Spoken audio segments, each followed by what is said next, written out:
একজন ঈশ্বরে বিশ্বাসী হয়ে এই চারটা কথা আমাদের কখনোই বলা উচিত নয়। আর যদিও আমরা এই কথাগুলো বলে থাকি, এই ভিডিওটা দেখার পর আমরা সেই কথাগুলো আর কখনোই বলবো না, এবং কি মনেও এই সমস্ত কথা আমরা নিয়ে আসবো না। তাহলে আসুন জেনে নিই কী সেই চারটা কথা, যেই কথাগুলো আমাদের বলা উচিত নয়। প্রথম, আমি তোকে কখনোই ক্ষমা করব না, এবং কি জীবনেও তোকে আমি ক্ষমা করতে পারবো না। চলুন জেনে নিই এই বিষয়ে আমাদের বাইবেল কি বলে, ঈশ্বরীয় বচনে কি লেখা আছে।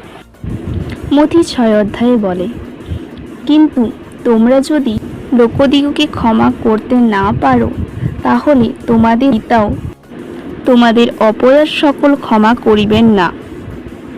দ্বিতীয় কথা, যে আমাকে কুৎসিত দেখতে আমাকে মোটেও দেখতে ভালো নয়। এই বিষয়ে বচন আমাদের কি বলে।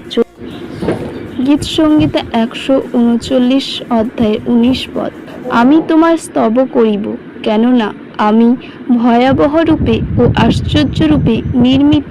তোমার কর্ম সকল আশ্চর্য, তাহা আমার প্রাণে বিলক্ষণ। তৃতীয় কথা, যে আমি দিব্যি করে বলছি যে কথাটা সত্য।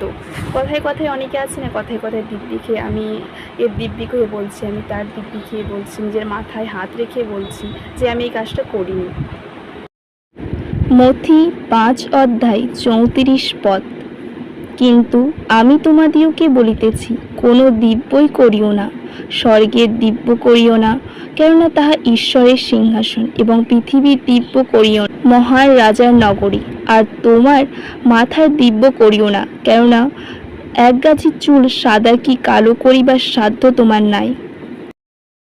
এবারের শেষ বিষয়, পরমেশ্বর সেখানে কি বলেছেন, যে অনেকে বলে থাকে না যে আমি এর শেষ দিকে ছাড়বো, আমি এর বদলা না নিয়ে ছাড়বো না, আমি তোকে দেখে নিব, যে তুই আমার সাথে এরকম করলি, আমি তোকে বদলা নিয়েই ছাড়বো, যে বিষয়টা আমরা বলে থাকি। ওই বাইবেল কি বলে, যদি আমরা রোমিও 12 অধ্যায় 19 পদে যাই, সেখানে রোমিও 12 অধ্যায় 19 পদ, হে প্রিয়রা, তোমরা আপনার প্রতিশোধ লইও না, বরং ক্রোধীর জন্য স্থান ছাড়িয়া দাও, কারণ লেখা আছে, প্রতিশোধ লইয়া আমারই কর্ম আমি প্রতিফল দেব, ইহা প্রভু বলেন।